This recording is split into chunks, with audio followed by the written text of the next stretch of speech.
Welcome to the Undisputed Podcast. I'm your host, Joy Taylor. We've got a packed show today. Skip, Shannon, let's get to it. Live from Los Angeles, I'm Christina Pink here with Skip Bayless and Shannon Sharpe. Good morning, guys. Happy to join you. Good morning, Christina. How are you? I am wonderful. Thanks for I'm glad that you didn't wear gray too, because then we would have had an issue. He got on gray slacks, though. Yeah, I do. How you doing, Skip? You know what? Christina Pink might be the coolest name in sports. It just has a good ring to it. Yeah, because It's not Shannon Sharpe, but that's your stage name, right? You just you just created that name, didn't you? I did not put you and that name together because when I saw the name that she was going to be filling in for Ebony, Christina Pink, I was like, I don't know. And then we passed each other in the elevator. I was like, is that? And then. And now. Yeah. And then here I am. You're best friends now, right? Yeah, That's how he works. He kind of, And tries to get close so that you'll be nice to Christine. him. So that I'll take this sign. I see how this works. We got to stick together. Yeah. Okay. Hey, Skip, how you doing? Next question.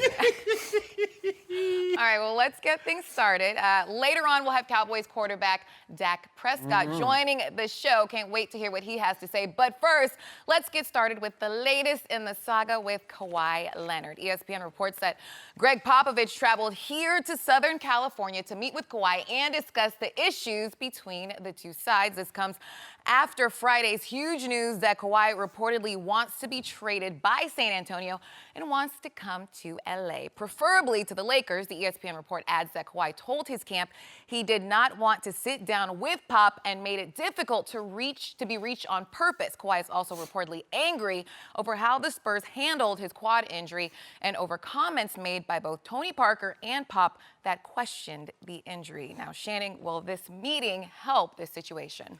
Well, you never know. Skip, I think in a situation like this, when you're dealing with a superstar talent, you exhaust all the possibilities. And at some point in time, do we flip the page or do we close the book? That's the question that Greg Popovich is going to have to ask himself. The book is closing. Oh, it is closed? Yeah. Okay, well, let me go and open my book back up. Yeah. Skip, and I think from the very beginning, I thought I made myself very clear that Kawhi Leonard was going to take these comments, scathing as they were, he was going to take them personal. Because he's looking at it from a situation like, hold on, there have probably been times, and there in every professional athlete's life, that he plays in a game that maybe he's less than 100%. Maybe he should not even have played or she should not have played at all. But somehow they summon up the courage to go out there and gut it out. And at the end of the day, when you're out there on your stage, all the fans see is the team name on the front of the jersey and your name on the back of the jersey. They don't care what it took for you to get to that point. They just want you to go out there and be healthy. Skip, I'm in a very similar situation. When I was in Denver and Mike Shanahan first got there, Skip, I had really bad ankle problems. And he was complaining about me not practicing. I said, Mike, I'm having to shoot up 2 to 3 times just to play. And you want me to practice? Then he instituted a policy. No practice, no play. He later, if you don't practice at least by Friday, you couldn't play. But you have to understand Kawhi's side of the story, the situation, Skip. He's looking at it like, I'm hurt. They think I'm faking. But I also see what happened to little Isaiah Thomas. He lost $150 million. A team that he laid it on the line for, he gutted it up. That very team that he gutted it up for, what did they do to him, Skip? They traded him. And Isaiah Thomas will never get that $150 million payday. So Kawhi Leonard says, I'm going to err on the side of caution, and I don't care what you guys say. But that being said, Tony Parker's 100%, what do you say, 100 times worse. Skip, that bothered him. That bothered him. And Greg Popovich, well, our staff has cleared him. You got to talk to Kawhi and his team and his medical staff. But, it seems everything is good to go. It can't hurt, but I don't believe it's going to help. You getting this? I'm getting playback way in my ear. Mixed minus. I'm taking my earpiece out. Thank you very much. If you guys can fix that. It's hard enough to deal with this man without hearing his voice twice in my ear at the same time. Okay, just for the record, to your point, remember, all that was happening to Isaiah Thomas happened after this had started with Kawhi. So he couldn't early on this season say, look what's happening to Isaiah, because it hadn't happened yet. No. The injury, he saw how Isaiah looked but he hadn't seen him traded yet because this started way back when. Remember, he only played 9 games this year. Yeah, but here's the thing, though, Skip. That happened in the summer. Kawhi was injured. He wasn't playing. And he saw Isaiah gutted up, and he gets traded, and then he looks like a shell of himself just from 6 months earlier. Okay. So I'm going to speak strictly as a long-time San Antonio Spurs fan here. And I'm going to tell you, this whole thing comes across to me as simply pathetic on Coach Popovich's part. This is so beneath the dignity of the best organization in sports and a coach that even you call, right? Yeah. Maybe the greatest coach ever. Yes. I mean, you've got him up there in what, top 3? Yes. And think about what's happening right now. He is groveling. He is begging. He is chasing a Kawhi Leonard who, according to the ESPN reports, has been dodging his phone calls and avoiding meeting with him at any cost. Pop had to actually fly to Southern California to try to track Kawhi down and get him to sit down so they could have their first and maybe last heart-to-heart, man-to-man, to say, I'm just assuming, because there haven't been any reports about what was actually spoken, but I'm going to assume that Coach Pop said, look, I just want you to know, man to man, that I'm disappointed in how it all unfolded, but we think we did the right thing. I know you think you did the right thing, but I'm willing to forgive and forget and clean the slate and clear the air and try to go forward if you're willing to do the same. I'm doubtful that Kawhi is willing to do the same. I agree. Because this whole thing flipped. Kawhi Leonard was the perfect teammate in the perfect San Antonio Spur until just before last season started when he fired his agent, who is now suing, and he chose his uncle, Dennis Robertson, to take over all of his affairs. Remember this? Mm-hmm. So now the uncle is presiding, and I believe that the uncle, you want to talk about Dennis the Menace, has, in my view, poisoned Kawhi's view of the Spurs. I think the uncle wants him out of San Antonio. The uncle resides in New Jersey. I don't know if he wants him on the East Coast or if obviously Kawhi has made it public that he wants to join the Los Angeles Lakers, and he'll do it now or later. It depends on whether you want to trade him or let him just play it out and then join as a free agent. Okay. But to me, it all comes back to that magic move of I fire my agent, I let my uncle, a former banker, take over all of my affairs, and all of a sudden he turned on the Spurs. So can I walk you back through the timeline? Because now, according to Kawhi's camp, they are trying to vilify Tony Parker and Pop in the comments they made as the last straws, right? Mm-hmm. Okay, can we put that in the context of what actually happened? I'm going to say it again. I've got the dates now. We've been talking about this for a couple of weeks. Mm-hmm.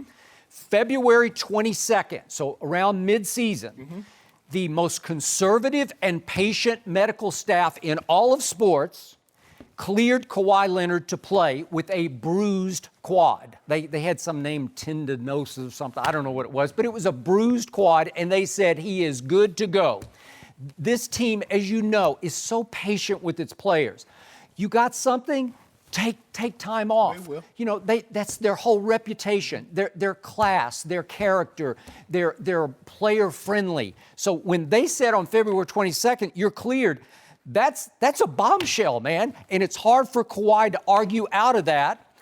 And I know he went to two guys I know, a surgeon and a physical therapist in New York, and he tried to get second opinions on this, but it took a whole month till March 17th until finally his teammates, his veteran teammates said, we got to find out what's going on with this guy.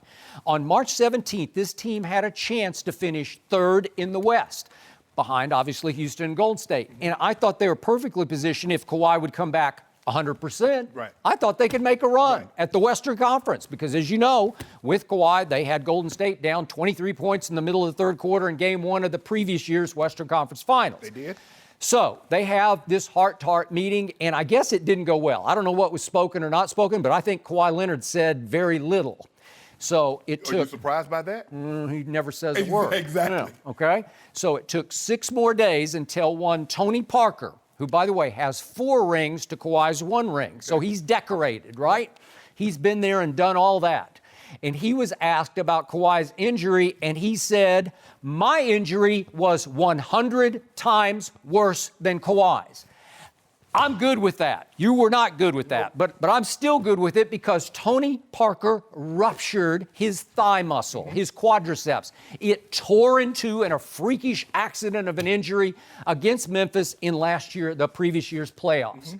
He rushed back. He missed the first 19 games. He played 55 games and played pretty poorly by his standards because he was a shell of himself on what was still a shaky thigh. Correct. Okay? So that happened on March 23rd. Then they keep waiting and waiting and waiting, and there's no Kawhi, and we get to game 1 of the playoffs, and they lose at Golden State 113-92, predictable. And after the game, Coach Popovich was asked once again for the 9,000th time, think Kawhi's going to come back before this is over?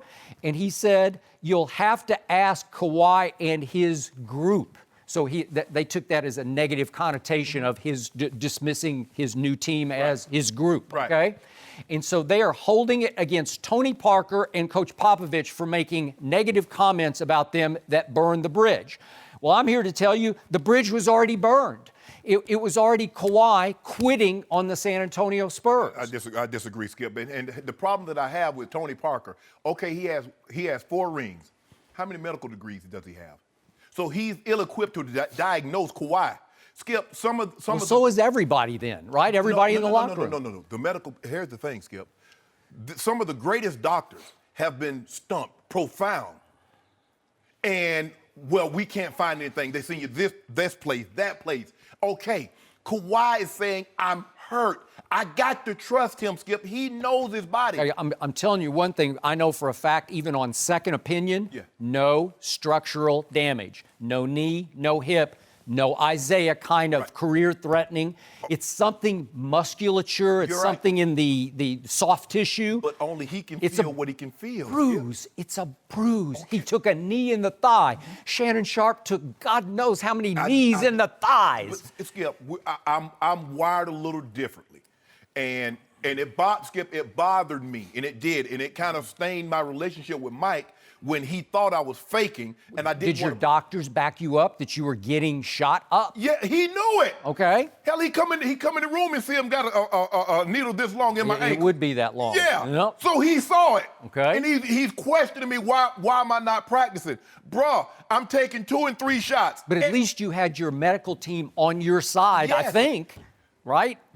At the end of the day, the medical team worked for the staff. They worked for the San Antonio Spurs. And although they want what's best for me, they're going to probably err on the side of the team. Skip, I have no problem with Popovich going down there and Kawhi. If I said something that you felt that I attacked your character, your integrity, I apologize. Skip, apologizing doesn't mean that someone else is right or wrong. It just means that I'm willing to, my friendship and my relationship with you means more to me than my pride in being right or wrong. So I have no problem with Greg Popovich. I have no problem with anyone apologizing. Skip, Kawhi's earned that.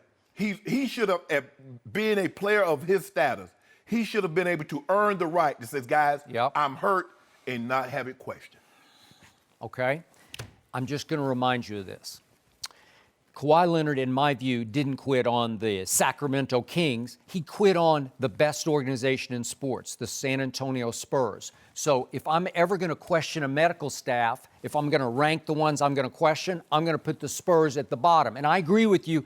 Who knows? I've told you I wish I could invent some machine whereby we could all put our hand in the machine just to feel what the player's feeling, and we could either say, come on, I can play with that, or, oh, my God, how can he even walk on that and let alone play football or basketball, right? Yeah. Okay, but we can't know that. So only one human really, really knows the truth of this, and it's Kawhi. Right. But if I'm going to bet on other humans who are doctors and trainers to tell me that he should be playing, it would be this group.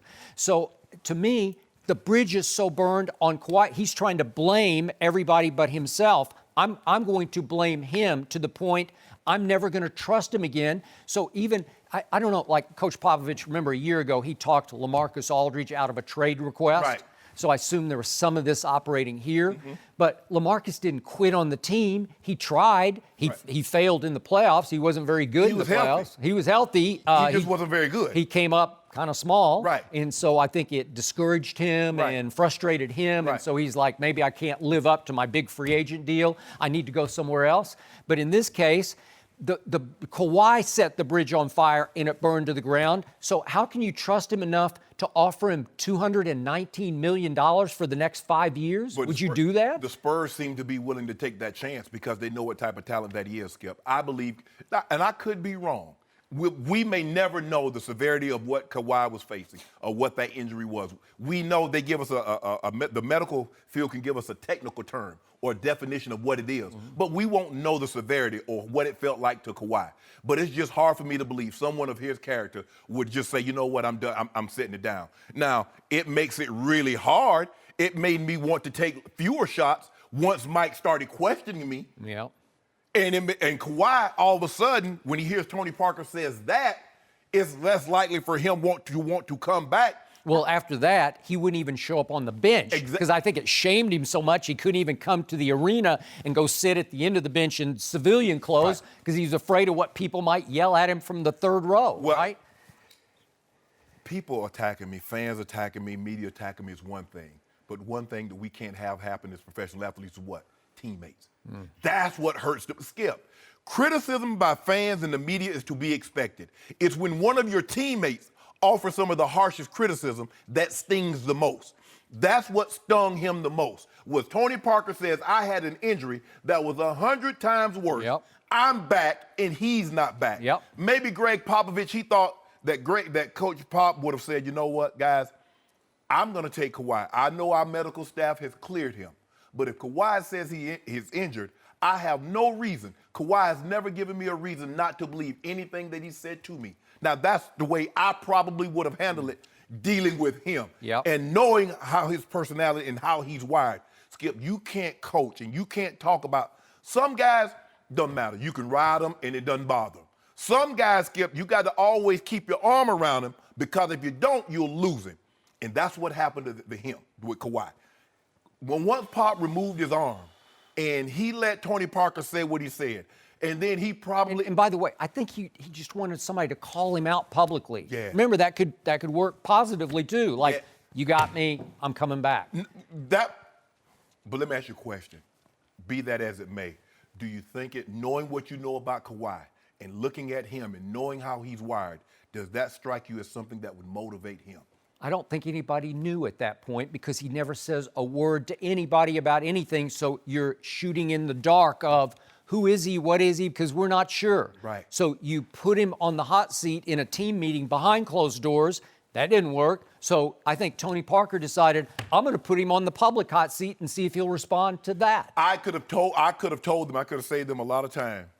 Looking at his personality from the outside, knowing that he talks very little in practice during the game, and at any point in time when he's around them, that's the absolute worst wrong thing and you then could have done. He has turned that into the number one excuse to me of why he wants out, which brings us to the final question of, how are you going to get out, Kawhi? I don't think he's in that great of a spot here because he clearly has made it public because of the leaked information from his camp, probably from Dennis Robertson, that he wants to be a Laker.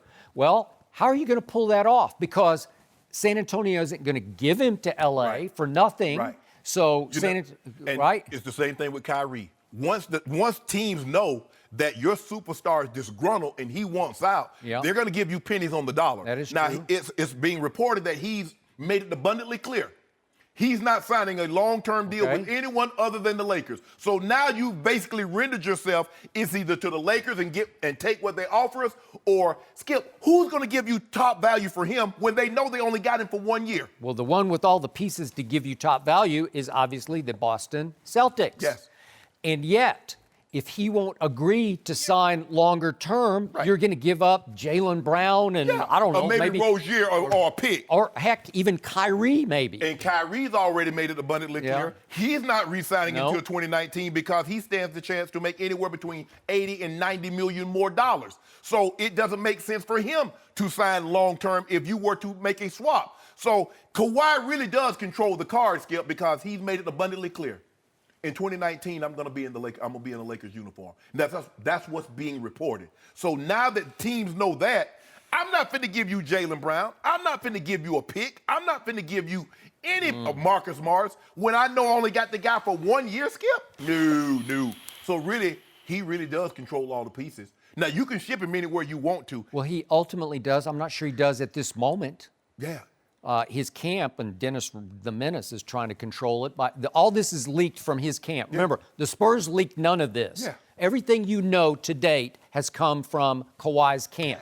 The reason you know that Pop groveled and crawled to Southern California to find Kawhi was only because they leaked it. They leaked it. And it makes the Spurs look worse and worse. Except when they're in my house. Yeah. I don't like leaks, but I like leaks that come out because I need to know what's going on. Yeah. And that's how we keep people on the up and up. Because think about all the things that's been happening in the world today. If we didn't have leaks, we wouldn't know what's going on. I need somebody to leak me something about you. Yeah, there's nothing to leak. Yeah. It's all out that there. You probably be dragging. You probably be on that Johnny Walker. You know Me? Yeah, you. You got the wrong guy. I mean, I'm on that here. You on that Walker. No, I'm not on. You don't like that Johnny Walker Blue? My worst vice is Diet Mountain Dew. That's it. That ain't no vice. In the story. Well, look, even with this whole situation, the one thing that signals with Greg Popovich going out to Southern California is that communication is there, which hadn't been there before. But just because you request a trade doesn't mean you get a trade. No. You brought up LaMarcus Aldridge last year. Yep. So nobody's rushing San Antonio. We know that. Skip. We'll see what's next. But guys, we've got a little more to talk about here. Tom Brady, did he tell everybody how much longer he'll be playing in New England? We'll discuss that one next. No mercy.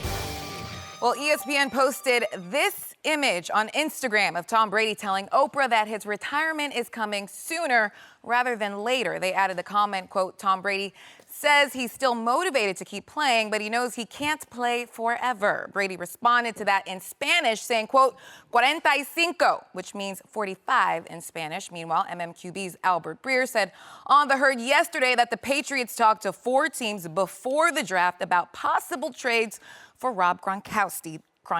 The interesting thing is all 4 teams, the Titans, Niners, Lions, and Texans, all have ties to Bill Belichick. So, Shannon, what do you make of all of this with the Patriots? Again, Skip, I've been saying this for the last couple of days. When he's always been like this, I've always known Tom to be like this, is that he's talking, saying absolutely nothing. But in this tweet or however social media, he's toying with Coach Belichick. He's basically saying, I'm going out on my terms because Mr. Kraft has echoed that Tommy, he calls him Tommy. Tommy says he can play until 45, 50. Tom Brady said he would like to play until his mid-40s. One person that's never uttered a timeline or an age in which Tom Brady's going to play to is one Coach Belichick. This is Tom Brady's way. Now, he's done it a couple of different ways, Skip. One time he was on a camel in Qatar. I'm messing with you, Coach Belichick. The other time he was on a yacht in Monaco throwing a football. You won. I'm messing with you, Coach. Now he posts this, 45. Coach Belichick, contrary to what you think, you don't control how long I'm going to play. I got the one guy on my side that you don't, and he signs your check. So when rubber met the road, when we had to make a decision, I won out over you. I still think that rubs Coach Belichick the wrong way. It's the first time in all the years he's been the head coach, he's had his hand slapped by the owner. Because for the most part, Mr. Kraft is giving him carte blanche. Do whatever you want, however you want, as long as we win it. Boom. And it's worked out really well for everybody, Skip. 8 Super Bowl appearances, 5 wins, all those AFC championship games, they're appeared in. So I just believe this is Tom Brady's way of toying with Coach Belichick, letting him know, I've still got a lot of control over here. This Rob Gronkowski, now Skip, it's hard for me to believe, and that Coach Belichick, I understand he has ties to Bill O'Brien. He was his offensive coordinator. Mike Vrabel, the head coach of the Titans, he played for him. He did? It's hard for me to believe that Coach Belichick would trade that guy to an AFC team and have the possibility of him coming back to Harlem. Now, could I see him trading him to Detroit or San Francisco? Absolutely. Okay. And there were connections there. Bob Quinn is a New England and guy. Matt Patricia, And Matt the Patricia, head coach. obviously. And he has a very he likes Kyle Shannon. He loves Kyle. He knows John Lynch because they've done a deal before with the Jimmy Garoppolo. With this Rob Gronkowski thing, Skip, it's hard for me to believe Mr. Kraft's denial. because when it came out that they were headbutting and he gave Coach Belichick an ultimatum, they released a statement. Tommy and Coach Belichick and Mr. Kraft, we're united as ever. Only to come out a week later that Mr. Kraft kind of corroborated all the things that have transpired. Like egos need to get in check.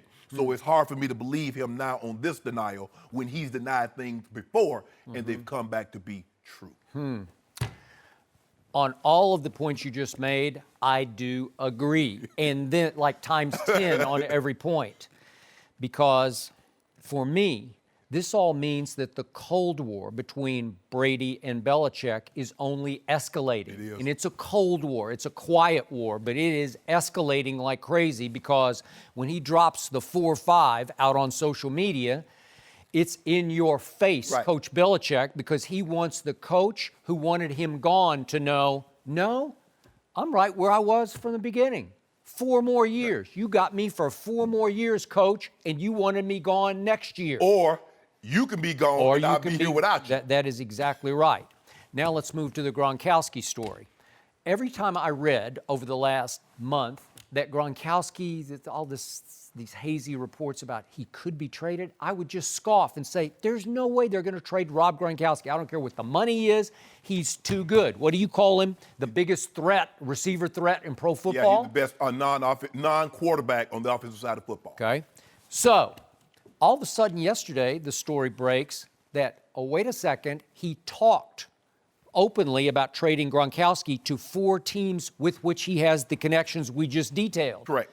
All of a sudden it rang true to me, and it makes me wonder if he turned on Gronkowski because he feels Gronkowski turned on him and sided with Tommy. the TB12 method, right? Yeah. All of a sudden, he's an Alex Guerrero client along with Tommy, right? Correct. So for Belichick, who's all about loyalty, oh, well, he turncoated me. I'm going to get rid of him. See how you like that, Tom Brady? Right. And now I'm back to this. Do you think that Robert Kraft interceded for a second time here and said, no, Coach, you cannot trade Rob Gronkowski? That's what was in reported. the same way that you cannot go forward with Jimmy Garoppolo at quarterback next year, this coming football season, and you can't push Tom Brady out the back door. Correct. You cannot trade and part ways with Tom Brady's favorite receiver and probably his favorite player on the team, Correct. Rob Gronkowski. Yeah. Do you think he did that? Because I do. Because it was reported, now we don't know the truth level of this, that Tom threatened to retire if they traded Gronk. Now, And that got laughed at, scoffed at, dismissed. Now I believe it. Yeah. I believe Tom at least threatened to retire, and he would threaten to only one person, to Daddy, to Mr. the owner, Kraft. right? Because here's the thing, Skip. What Tom Brady is doing with these social media posts is saying what he can never utter the words to say. Yep. But by posting that I'm on a back and cutter while you guys are in OTAs, your guys in OTAs, your guys in camp, and I'm throwing a football in Monaco. Okay, 45. He's saying all the things he wants to say verbally, but he's doing it through social media. Yep. So he's talking. And he's doing it in a ha-ha way. Yeah, like subtle, you know. Tongue-in-cheeky sort of. It's like someone bumps into it, excuse me, and then they do it again. Excuse me. Now, hold on, wait a minute. You doing that bull job on purpose. You doing that on purpose. That is true. You ain't once it's an accident. They bump into you with the smile on their face, right? Yeah, exactly. Yeah. So this is what Tom is doing, and I believe it. Mr. Kraft, and I love him because he's a very good man. He's always been good to me. But it's hard for me to believe him, Skip, because when they came out and released that statement about all these fallacies and that never transpired, and then 1 week, 2 weeks later, he started talking about, there's a lot of egos, and I'm surprised that we've been able to keep it this long. Basically, he was giving Seth Wickersham, who broke the story, he was giving him credibility that everything he had said, or basically, was very true. Yep. So it's hard for me to believe that, like, okay, of all the things that could get circulated, why Gronk? We've never really heard no stories before about Gronk getting traded, but it just happens to be this year. All the upheaval that's going on, we never hear anything out of New England. This is getting out, like you said, leaks. They're getting out for a reason. Because somebody wants the outside world to know what's going on inside. That's not an accident. There's a reason why for the past 17 years, nothing got out of New England. And over the last 9 months, everything that's happened has gotten out of New England. There's a reason. Especially from Coach Belichick. I don't know who leaking it. I like leaks, though, except in my house. Had one, too. So, speaking of Mr. Kraft, the man you have so much respect for, he's about to, at some point pretty soon, sooner than later, he's going to have to make the biggest football decision of his career because he's going to have to pick a winner in this Cold War. Yeah. To me, at some point, it's going to escalate to the point where he's going to have to say, Coach, I'm sorry, but I got to side with my quarterback, and I got to go a different direction here because it's not going to work between the two of you going forward. Because each one, Coach Belichick and Tom Brady, keep taking subtle shots. Yep. They might seem subtle to us, but the other views it as a head-on collision. Nah, this is not subtle. You're making it abundantly and crystal clear to me the direction that you want to go in, and you're making it clear to me the direction that I am going in. I agree, Skip. Something's going to have to give. And I'm going to say it one more time. What happened in the Super Bowl was unconscionable that Malcolm Butler didn't play. And there had to be more to that story than he had a bad week of practice or he was late. What would he miss the team flight to get there to go? Correct. It had to do with something about Coach Belichick just going a little haywire, rebelling against the organization, his form of protesting protesting the fact that he got his hand slapped. Well, okay, I think I won't play Malcolm Butler. I call it sabotage, maybe not out-and-out sabotage, but it felt like he was going completely against the grain because he's out of sorts. For the first time ever, he doesn't have full control of the franchise. Correct. And if he had gotten away with trading Rob Gronkowski, Brady was going to hit the fan at that point. Skip, we talked about it in the week leading up to the Super Bowl that Thursday night. We see Coach Belichick at a game. I'm like, hold on. All these Super Bowls that Coach Belichick has been to. It was different. We've never seen. No. You don't even see. You see him at practice. You see him at the media day, and that's it. Coach Belichick's out with the Super Bowl. I was like, either he's very, very comfortable, or he's saying, "Do it your way, Bob." Yep. You and Tommy, y'all got all the answers. Do it your way. I'm gonna go and do my thing. That's Come on. what he's saying. Tell his girlfriend or fiance or wife, whatever. Come on, we go into the game. Going to the game. Wow, interesting. This thing is on a collision course, and there's only one man who can make a choice here, and it's Go to Robert Kraft. Go to Denver, Coach Belichick. You'd like that? Yeah, I love it. Can he play quarterback? No. Hey, I love Vance too, but if I got a choice, Vance Joseph or Coach Belichick. Really? Yeah, what I'm taking. I would take that. I would give him a shot. See how he did. I put it to you this way. Yeah.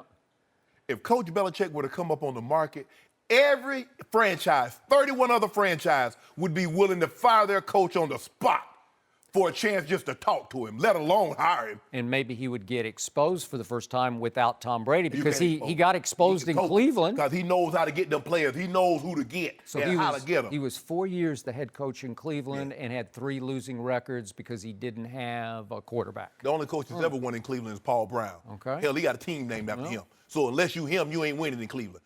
And that was way back then when they had Jim Brown. You got to have, Skip, the bottom line is you got to have great players to win. That's what it comes down to. Now, we can get all this, well, he didn't do this, he didn't do that. Look at the coaches that are in the Hall of Fame. You look at the coaches that have won. You look at the players. There's a reason why Don Shula has the most wins. I'm with you. You get Johnny Unitas, you get Bob Greasy, and you get Dan Marino. You're going to have a lot of wins when it's all said and done. Okay. I do admire Coach Walsh because he built it from scratch. He did. And he picked the players. He picked them. Well, you might say he had 2 of the top 5 players of all time. He did pick them. Well, hold on. Well, you got to give Coach Belichick some credit because he picked everything that's there. He planted the garden. He tended to the garden. He harvested the fruit. So give him some credit, Skip. He made the luckiest pick in the history of football. He got Tom Brady in the 6th round. He planted the garden.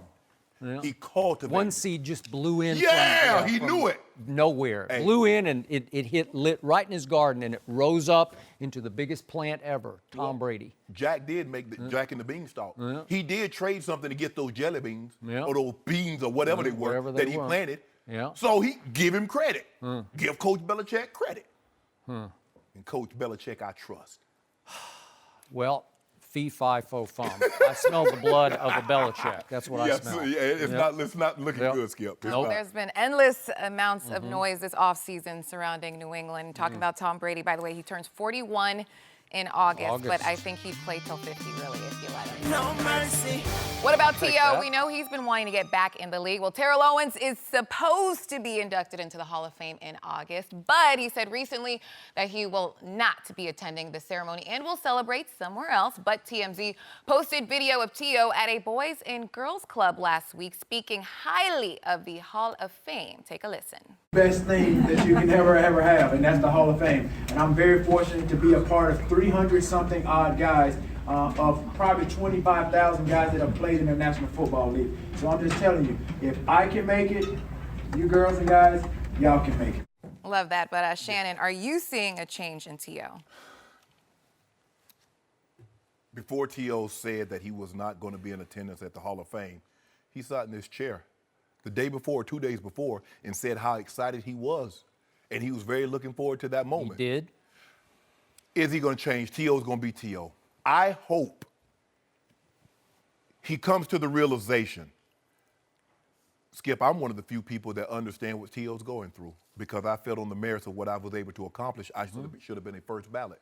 I also went in on the third ballot. You did. I also was upset, but I was happier that I was going to get a chance to stand in front of millions of people that were going to be watching and the people that was in the audience. And I was going to be able to tell them how I got here today to be able to give this speech. And your background is relatively similar. Very similar to T.O.'s. Yeah. I hope T.O. comes to the realization that to be able to tell his story about his grandmother and his upbringing and all the people that got him from Alexander City, Alabama, to that stage today, I hope that means more to him and to share that moment with millions of people than being vindictive or being petty and getting back at the people that he feel wronged him. That's correct. I just really hope that, again, like I said, I'm going to reach out to T.O. T.O., stay by your phone. I know you're watching. I'm going to talk to him today, Skip. And I'm just going to, I've become really close to T.O. I think he views me somewhat as a brother. He knows I'm going to tell him the truth now. He knows that. I'm not everybody's big brother, Skip. I'm not everybody's friend because I will tell you what you need to know, not what you want to hear. Some guys respect that. Some guys want that. Some guys just want you to tell them, bro, you right. Yeah, you should do that. You should have said that. You right. That's not me. I hope T.O. does come to the realization, Skip, and not the day after the ceremony is over, that this is a once in a lifetime. You're never going to get this big of an audience again to tell what your grandmother and what the people that got you here today, what they mean to you. That is a fact that he should take to his psychological bank forever and ever, and I'm not sure he will. To me, this is my view, Terrell Owens wants his cake and eat it too. He wants to make his appearances as he did yesterday, touch people's hearts, tell them how much it means to him to be one of the select, very, very few who are in the Hall of Fame. Correct. Tell them what it means to him, tell them what it could mean to them as the Boys and Girls Club. And yet he wants to keep his martyr card, or he wants to continue to play the victim of the Hall of Fame voters. He wants to keep the chip on his shoulder that he's had from day one in pro football. And the difference between Terrell Owens and Shannon Sharpe, even though there are many, many like scary similarities, then we get to the bottom line. And Shannon Sharpe was one of the greatest leaders in the history of pro football. Shannon Sharpe was one of the great teammates in the history of pro football, and Terrell was not. Terrell, in the end, was a solo act, and he wants to continue to be a solo act apart from the Hall of Fame. So he's going to refuse to give in, I think. I hope he changes his mind, and maybe you can help change it. But it appears to this moment, he will not give in and give his induction speech up in Canton in front of the people who kept him out for 3 years. Well, obviously, our Chris Carter, great player, he was kept out for 6 years, right? And we can go on and on. You three, and there are many people who got wronged, right, for a number of years. I've always said you're either in or you're out. You should be first ballot or not ballot, you know, like. So now I look at, let's look at the Academy Awards. There have been great actors and directors who've just completely shunned the Academy Awards. I can go back to Marlon Brando and George C. Scott and Woody Allen. They won multiple Academy Awards and they just said no to it. But you wouldn't hear them make an appearance and say, it's such an honor to have won these Academy Awards. Right. They're just done with it. Right. They don't want it. They don't want to be associated with it. But here's Terrell. He's going to continue to make appearances talking about how much it means to him to be a Hall of Famer, because I know him well enough. Yeah. You can see it in his eyes and his heart, right? Skip, it's the ultimate. It does mean, yeah. You know why, Skip? Because it's the ultimate validation. Okay. You get into the movie business, you act. The ultimate validation is not only getting nominated, but you win that Academy Award because you're saying your peers, oh, wow, I'm one of the greats. Very few women have ever won a Best Oscar or Oscar and a very few supporting role. Okay, but if you don't believe in the voting process, then distance yourself completely. You should. They act like these guys acted like they were ashamed of it. Yeah. Like I don't want to associate with it at all. And sometimes it has something to do with, well, I think I really should have won for this award. Correct. For this performance, Yeah. and I didn't win. I mean, I think Denzel could have won several times. Totally agree. He won for Training Day. It's hard for me to believe he didn't win for Malcolm X. Okay, I'm with you. But Denzel can't hey, y'all shafted me on that one. I Mm-hmm. ain't going. Forget y'all. Well, he could. Yeah. If he wanted to. Susan Lucci should have never, ever thought about going to the Emmys after she had done snubbed her 20 times. After about 10, I'm done with y'all. Y'all not going to get 11, 12 and have me showed up there and clapping key and when I'm seething. Now it's like a career achievement award, right? So, no. It's the ultimate validation. You played this game, and you don't think about, I don't think anybody gets into the game saying, you know what? Hall of Fame is my ultimate goal. You want to get in, be able to take care of your family, win. For me, I say everybody, some people don't really care about winning. They say they do. They want to make as much money as they can, or they want the perks that comes along with being a professional athlete. For me, I wanted to be able to take care of my grandmother, win, and then I was good. Whatever happened after that, Skip, I was going to take it. Yep. So if an all-pro, Pro Bowl came along with me taking care of my grandmother, winning, I'm good with it. And then the Hall of Fame, Skip, think about it. I think I was, 260? I think I was 267, 268 at the time of me going in. What do you mean? 267th guy. 268. Yeah, I think to get in. Okay, I got it. Of all the men, they've been playing football. It's coming up on the 100-year anniversary. It's an incredible honor. I've told you before. To me, it's the greatest honor in sports. Yes. There's something about being in the Pro Football Hall of Fame that even transcends baseball, basketball, hockey, and whatever. to see, I mean, you skip and you see, I mean, to see the guys, growing up and to see Mean Joe Green and the Buckets and before their past, Ray Nitsky and Deacon Jones, and to see him like, man, I'm with you guys. Yep. I'm with you guys. I just want T.O. to realize the magnitude of the moment, how special he is, how fortunate he is, and to say, you know what, guys, I'm gonna swallow. You know what? Yeah, I'm upset. Yeah, y'all wrong me. You know you wrong me. But sometimes, Skip, for me, knowing that you were wrong is good enough for me. I'm gonna go out and give my speech.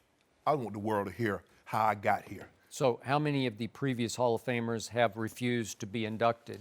None. Zero. None. So Terrell likes that because that would make him the first and the only, right? Well, I mean, being the first is not always the best. Judas was the first person to ever betray somebody. You don't hear people naming their kids Judas, do they? No, they don't. And Benedict Arnold, when he came along. One. So, no, I mean, the first, there are a lot of times that first is good. Well, but in this situation, the reason I asked him when he was sitting here was on that Saturday night, he was the only inductee who did not show up in Minneapolis. Even you were up there, right, for the TV show. Yeah, for the honors. Yeah. Well, Skip, it's tough because the first 2 years, I was waiting for the phone call because normally they have you in the convention center. And it got painful because guys that weren't getting selected, they were getting left. And the disappointment, Skip, I mean, it's tough. Well, okay, they start with 15. Okay, you hear they're down to 10 and you're still in the mix. And then, hey, you're the last guy off the board. So now you got to wait another year. So it's painful, and I get it.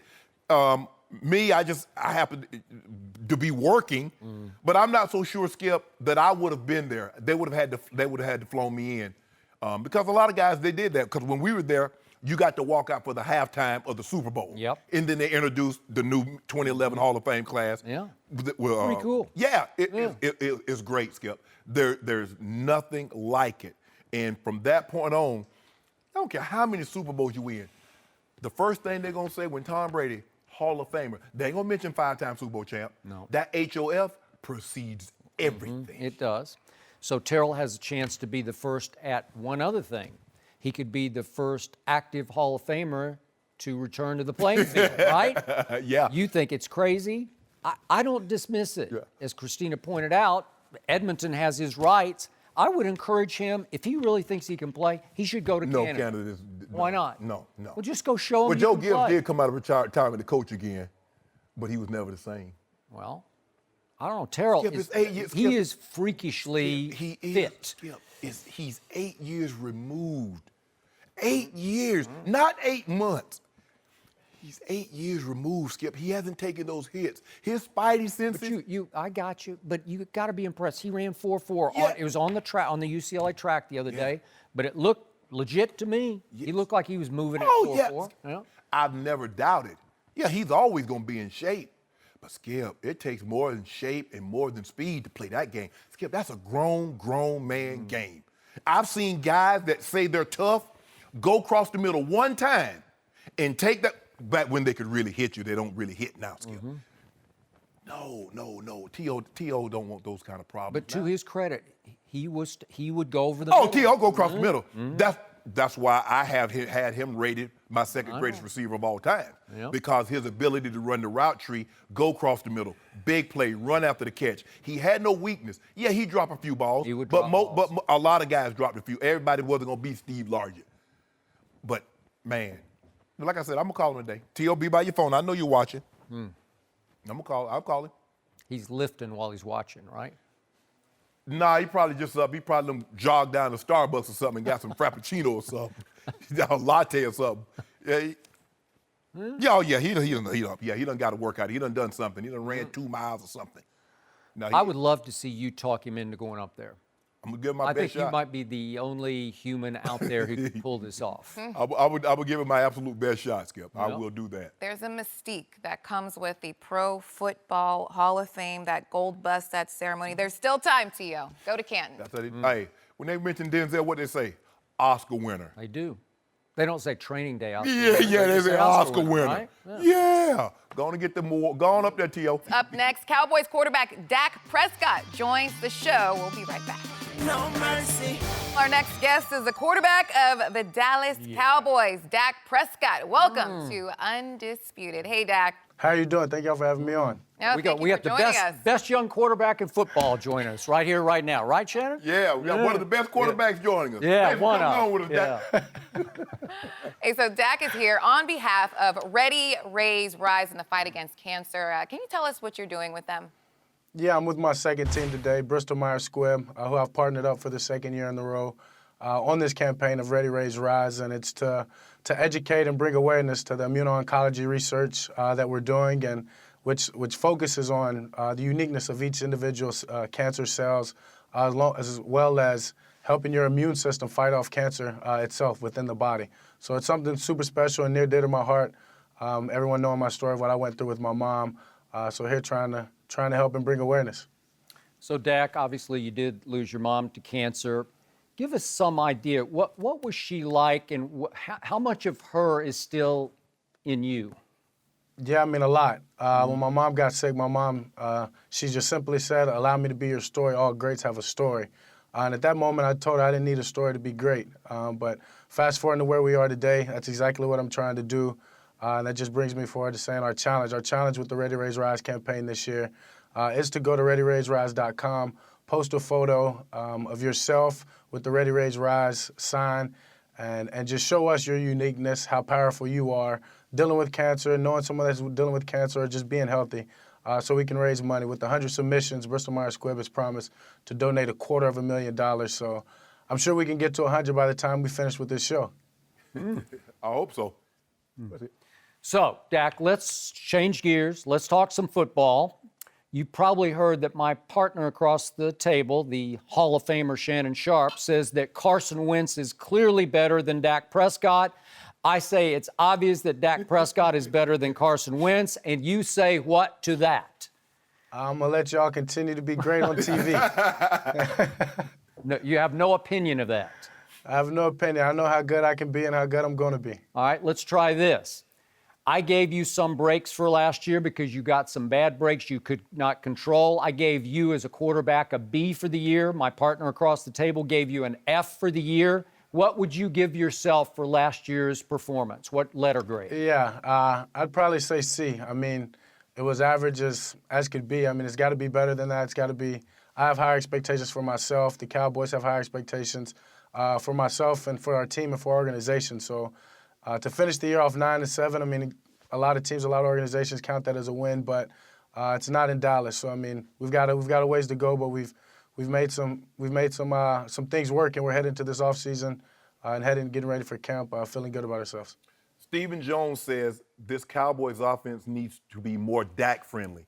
What does a Dak-friendly offense mean to you?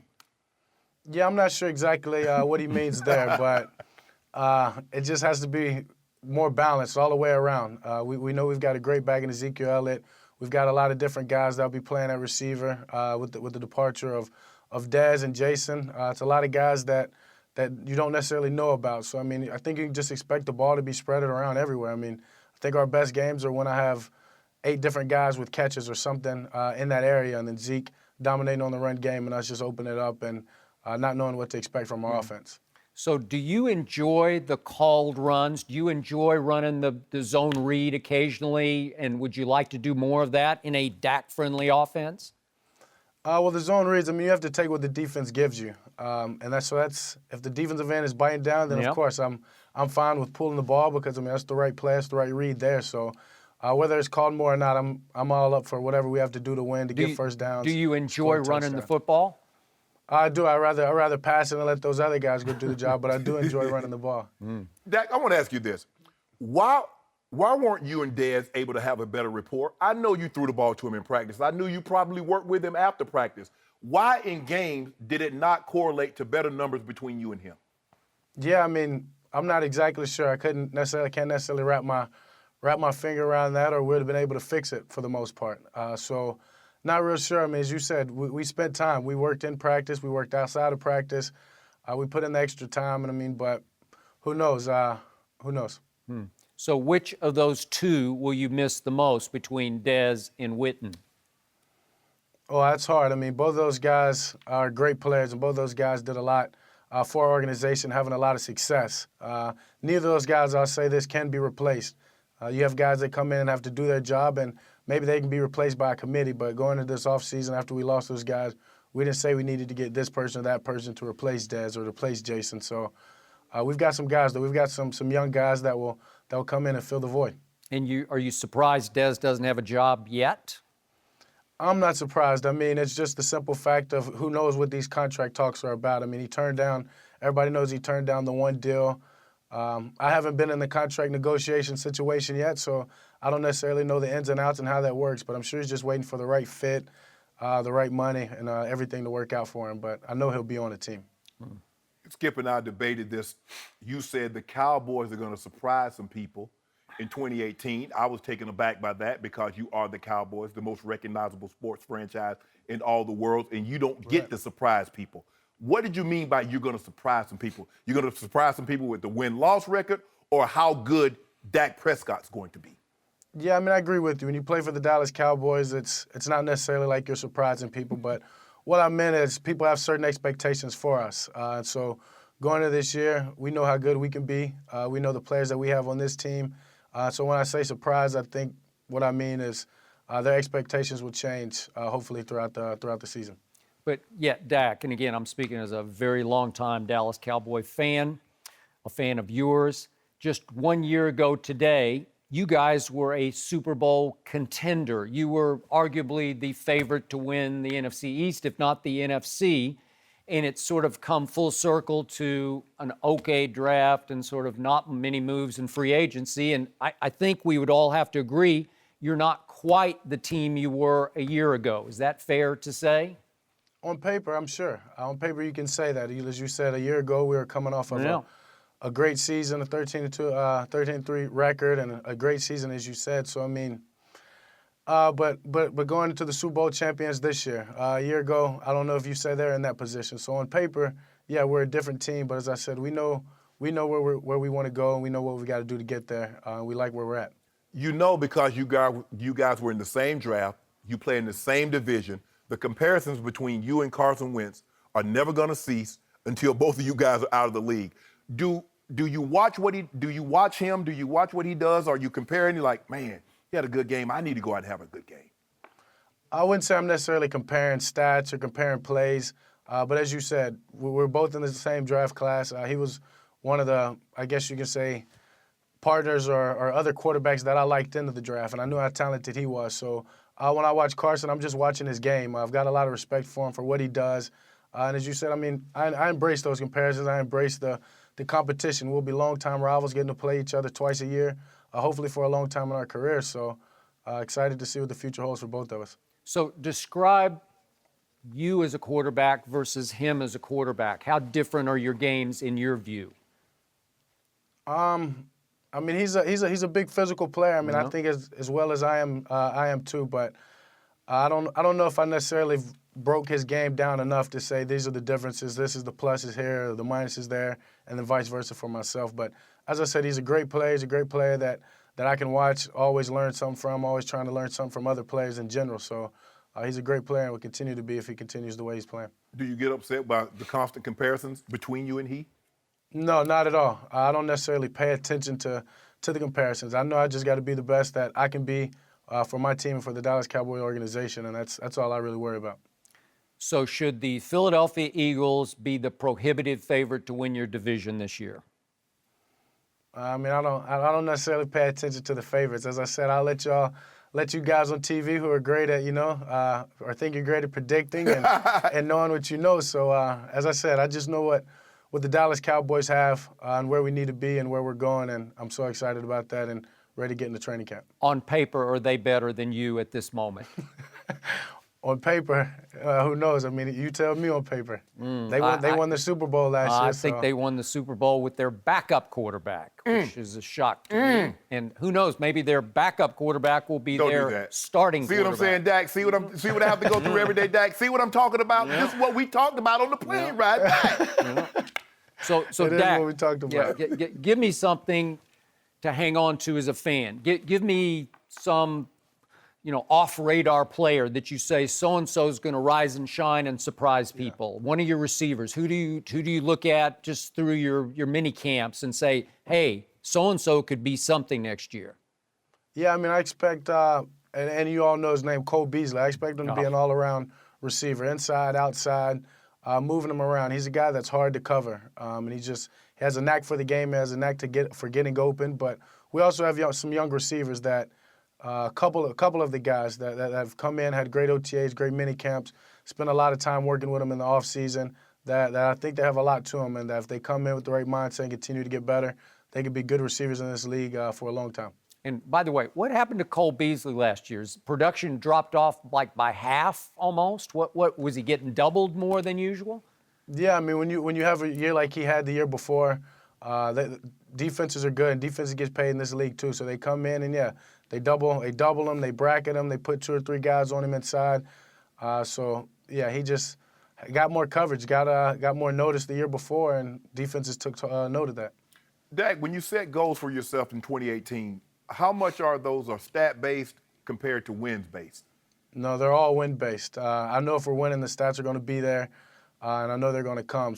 And if we're not, then obviously the stats aren't going to be there. So everything about me is all about winning, just trying to get wins, to get ourselves a chance to get into that postseason. And then once you're into that, it's one win at a time. So just worried about winning that game 1 in Carolina. So what do you think, 12 wins next year? I think a lot of wins. A lot of wins? You got to give us something, Dak? 11? Nah, you call it, Skip. I like your predictions, Skip. I like your predictions. I got 10. Will you buy into 10? I'll buy in. Yeah, that'll work for me. Yeah. I'll buy in. Yes. Philly's going to go 9-7 next year. What do you guys, Shannon? Well, Skip and I got a couple of cases of dudes that you guys are not going to make the playoffs. Yep. So I don't really want to go on record and say what I think the win total will be, but I don't think the win total will be enough to get you guys into the playoffs. But I think I hope you have a great season, but I just want to win my bet, though. Nah, sorry about that bet. Oh, you said I'm going to lose my bet. I just said sorry about that bet. Yeah, I think that was a prediction. I'll take that. So Dak, now he's in the prediction business. I'm not in the prediction business. I'm leaving that to y'all. He's in the back it up business, and he's going to back up what he just said. Well, I need him to back up. I know he has an F-150 or some type. I need you to back it, truck up, and bring me 20 cases of Sprite when I win my bet, Dak. Yeah. All right, Dak. Let's talk a little NBA. It's the LeBron watch, people. Where will LeBron end up next season? We'll discuss that one next with Eddie House. No mercy. The Lakers are the clear favorites to sign LeBron James, according to OddsShark. They're followed by the Sixers and a possible return to the Cavaliers. According to The Ringer's Kevin O'Connor, LeBron is only willing to listen to those free agent pitches from those three teams and the Houston Rockets. LeBron can opt out of his current contract next week, and can sign on July 1st. We are now joined by FS1's NBA analyst, Eddie House. How are you? Good morning. I'm good. How y'all doing? Good, bro. We need some wisdom here. Eddie, I'm what? gonna try to drop a little bit on you. Yes, so please, we need the wisdom here. What is your gut feeling on where LeBron ends up, and also what other free agents could join him? Well, I was looking at this question last night, and I was thinking, Boston would be a good fit for him because I want him to stay in the East. I don't want him to come West and have to battle through all these guys just to get to the finals. But Boston is kind of cap-strapped, so it's going to be tough for them to make some moves and keep some of the pieces without losing some of their very, very nice young pieces. So I look at Philadelphia. I'm not really feeling that. What's starting to come to fruition, I think, is Los Angeles is starting to look that way. We know he has houses out here. Can he lure another guy like Chris Paul, who's trying to lure him to the Rockets? Can he get a Paul George to come to the Lakers? Can they pull off another move and get another player? I think the Lakers are in position, and they have the assets and they have the flexibility cap-wise to make those things happen. And I think that's the reason why he probably will end up in L.A., especially with his business endeavors that he want to do off the court and after his career is over with. L.A. is the place for all those things. So with all that being said, the Lakers are starting to look like the front runners for the LeBron sweepstakes. Looking at it, Skip, I don't even know if LeBron knows where he's going to end up. This is what we do know. If the Cleveland Cavaliers keep that pick, he's not going back to Cleveland. If I'm the Cavaliers and I want to try to entice LeBron to stay, who can I package this? Who can I give this pick to get a veteran player that can help LeBron? Okay, LeBron can go anywhere else with maybe not Boston and have a down year. You can't go to the Lakers and have a down year because they got too much history. They got statues of 6 guys that are living when you walk into that arena. So you don't get off time there. Because the expectation, be it from Mikan when they was in Minneapolis, from Wilt to Kareem to Shaq to Magic to Kobe, there is no off time with the Lakers. And it's great. I don't believe, as great as LeBron is, and they got some nice young pieces, LeBron and those young pieces are ready to tackle Golden State. It's also hard to see him going to L.A., Skip, he got to have talked to Paul George, and Paul George says, I'm coming, bro. I agree. We know Kawhi's made it's being reported that Kawhi's made it abundantly clear. In 2019, he's heading here. Well, that makes him very, very difficult because I'm not giving up a Jaylen Brown and a draft pick and maybe another player for a guy I'm only getting for 1 year. It's for Boston to give that. I'm not giving that up, Skip. So, yeah, L.A. looks good. But if you were to give LeBron James true serum today and say, LeBron, where you playing? I guarantee you, I can't tell you. I don't know. Because he doesn't, Skip, because there's so many unknowns. Yep. But look, L.A., everybody keeps saying L.A., you got 2 houses out here and, his business, all that other stuff. Look here, Warren Buffett is the 3rd or 4th richest man in the world. He lives in Omaha, Nebraska.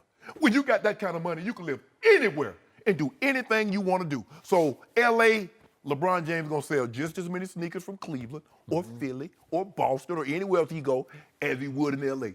Just because he's in L.A., he's not going to sell any more merchandise.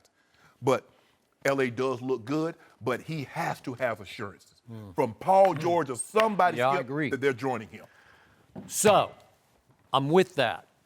As much as I believe LeBron James belongs with the Lakers, it feels to me like that's the perfect place for him to end his career, like he was born to end his career in purple and gold. He doesn't want to be all dressed up in purple and gold with no place to go, as in no help there either, Correct. right? Just a bunch of kids around him. And it's starting to smack of are you going to go by yourself? Because I'm not so sure. Like Kawhi can't. I don't think he's going to be able to force an immediate trade to the Lakers. Right. It just doesn't smell right to me. I don't think LeBron wants to wait a year for Kawhi because he's going to be in his 16th year next year. Does he really want to go play a year in L.A. with all that pressure, with no help to speak of, with no wingmen? And I don't know. I keep reading different things about Paul George. I'm not so sure that he's going to jump at the opportunity to join LeBron in L.A. Okay. Well, if he doesn't, who will? Right. Chris Paul has verbally committed to stay in Houston and is actively recruiting LeBron to go to Houston. Okay, so let's do that. Would I give them a shot? I would give those three a shot, Harden, Chris Paul, LeBron, of at least competing with Golden State in the conference finals. But the point I raised yesterday, can you really see LeBron living and playing in Houston? Because I can't. It just doesn't seem right. It doesn't fit my eye test.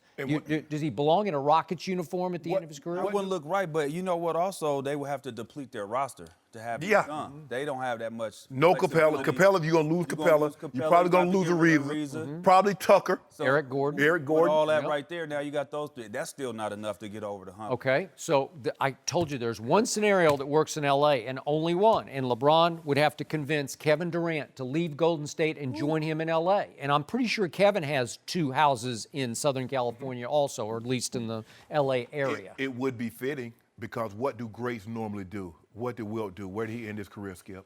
Where did Kareem come? What about Shaq? Okay, I buy that. Hey. No, I agree.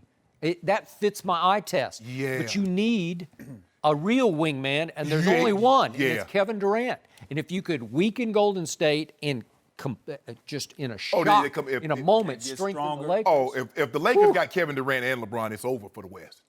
Nobody can beat them. Who would they put around them? Didn't matter? They could put me and you around them. Me and you around them going to win 60 games. They put somebody else around, they might win 74, 75. And don't you agree, Eddie? Their games would fit. I think it would be a good match. Yeah, I think so too because, you know, Kevin Durant is not like so much of a super alpha.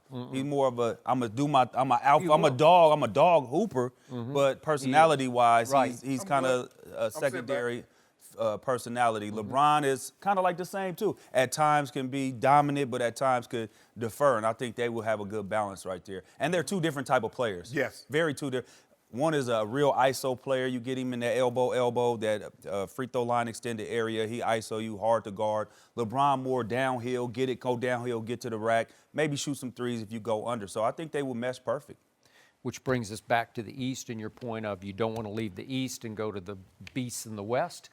And with Philly, I would like them with LeBron, but I don't know if I would love them. I don't know if it'd be a slam dunk that they would win the East. Yes. Would they be able to sign J.J. Redick back? That would be the question. They signed him for $20 million. They got 27 cap space. So they right now without signing him. So if they re-sign him, LeBron they'd be able to sign LeBron. Yeah, so you're gonna have to lose. They're gonna go over the cap. It's a lot of bad. Just signing LeBron gonna put you over the situations cap because he won max, so which is gonna be about $40 million a year.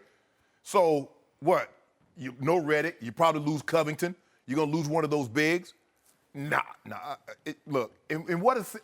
As far as money, I think the Lakers is the one that fits the best as far as money and cap wise. And you could maybe have some more pieces with you. I think everywhere else you're going to deplete the roster, and it's just going to be you, somebody. You're not going to have no role players. It's going to be Carmelo Anthony going to the Knicks again, Skip. He wanted out of Denver so bad, but they had to deplete the roster to get him. That when he got there, he looked around like, "What the."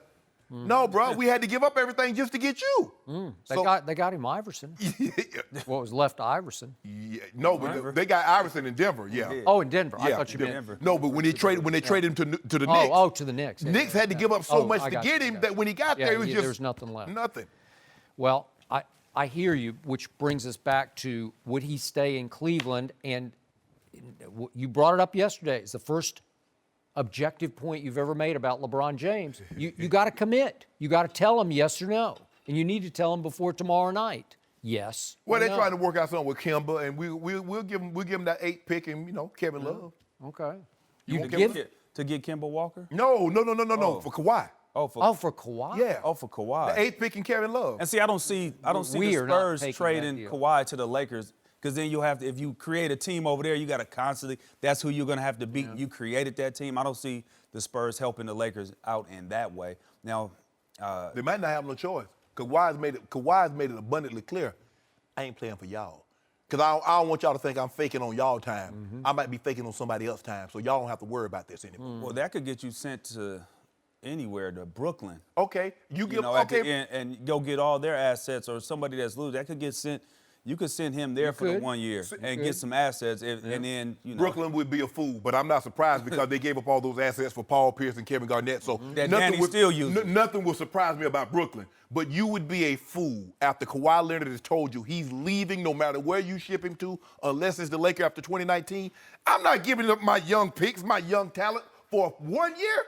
Nah. Somebody might do that if they're in a playoff hunt, feel that they he puts them over the top to win a championship. Somebody might do that. I don't know, maybe. And that will be at the All-Star break. I don't know. I need to reassess that. The trade deadline. There's so many dominoes that have to fall after LeBron makes his decision. Do you think we'll be waiting a while, or this happens pretty quickly? I don't know. I think the draft is going to kind of form. Yes. And let him get a clear view of what he really wants to do.